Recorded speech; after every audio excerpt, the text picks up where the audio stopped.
يا جماعه صباح الفل او مساء الفل بجد. ليه عيشتوا الجمهور الابيض واديتوا له حجم اكبر من حجمه بجد؟ ليه حسستوهم ان احنا مستقبلنا كله متوقف على الماتش ده؟ بجد والله ما يكسبوا ولا يخسروا ولا يولعوا بجاز وسخ احنا مالنا؟ بالعكس ده لو خسروا يبقى خلاص بيبعد خالص ان هو اصلا ما يلعبش لا دوري ابطال ولا كونفدراليه. هو فاكر ان هو كده بيعمل الصح. جمهور مغيب، ده جمهور مغيب. انا مالي انا يكسب ولا يخسر ولا يتحرق بجاز وسخ؟ انا عندي ماتش بكره مع سيراميكا، انا كده كده متصدر الدوري بفرق نقطتين عشان فاركو والبنك الاهلي كسبوا بيراميدز الماتشين اللي فاتوا.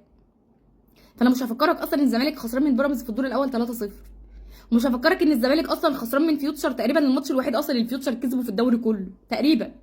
فانت متعشم ان دول ده تاريخهم كله مؤامرات وتدليس وتفويت. يا جماعه انتوا بتهزروا، انا ماليش دعوه، احنا نكسب ماتشاتنا كلها، الثلاث ماتشات اللي فاضلين كده احنا ابطال الدوري خلصان. اي فريق هننزل نلعبه هندوس على وشه وهنكسبه باذن الله، وانا مش مستنيه حاجه من حد.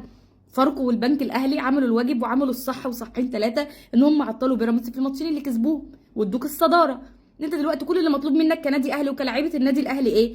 ان انت تكسب الثلاث ماتشات الجايين. كسبت الثلاث ماتشات الجايين يا معلم، انا مش عايز حاجه من حد، انا مش عايز حاجه من حد. انا قلت لكم ده فريق تاريخه كله كذب، مؤامرات، تدليس، تفويت. يعني انت مستني من دول ان هم يكسبوا الماتش بتاع بكره؟ ده انت مشجع غلبان.